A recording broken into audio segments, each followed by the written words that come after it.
Well met, lords and ladies, Jacob Butter speaking.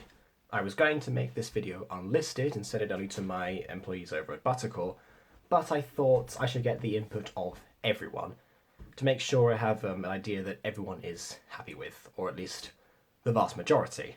After all, I'm concerned about what people want to see from me as consumers, not just as contributors. So, the matter today is that I have now got a new laptop. Now, this does not mean that I'm going to stop using the old laptop. Far from it. That one's got pretty much all of my video production software on there, the old and the new, and I intend to keep using it for as long as I can until that thing dies out. This laptop will be mostly for work purposes, although I do intend to quite possibly outsource some ideas into it. So, what that means is Gacha Life. If I were to install Gacha Life on this device, that means I have a brand new set of 16 character models, which could basically imply a brand new show. Now, this show I already have scripted up until episode 3, 4. I've been working on it in the shadows and I haven't really announced the idea because I don't want to greenlight it before it was time. Now that I've had, the influx of new actors that I have, I am going to try and see, what they think of the idea and what you guys think of the idea. So the show is called Enceladus. And Enceladus comes from, two places.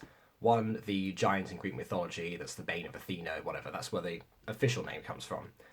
The actual reason the show is called Enceladus is because that's where the main alien characters in the series come from.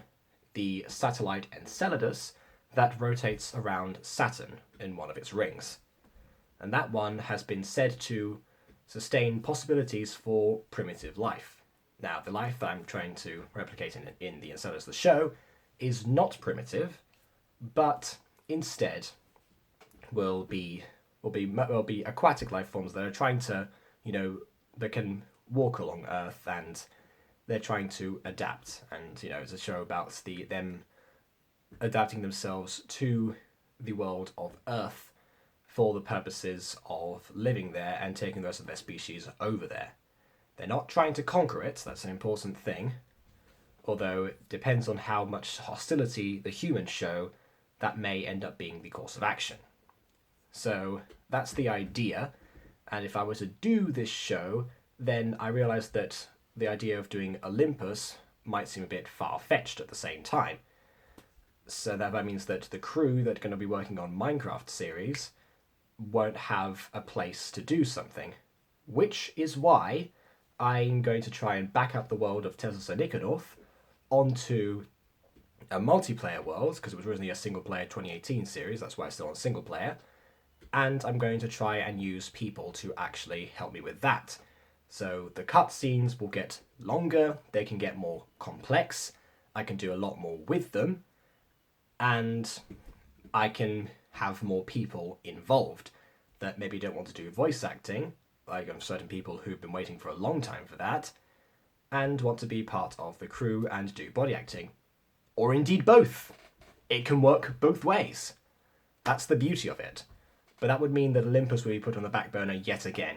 So, my question is, to all of you, my mission for everyone is, please vote in the comments, OAD or E and T. So for Enceladus and Tails. So yeah, OAD or E and T. I need your opinions because, once again, as I always say, your opinion matters. And that goes for all of you. So yeah. And also, to any certain parents who might be watching, Enceladus and Tails and Nikonorth might take less time. So yeah, could do more stuff. Anyway, till next time,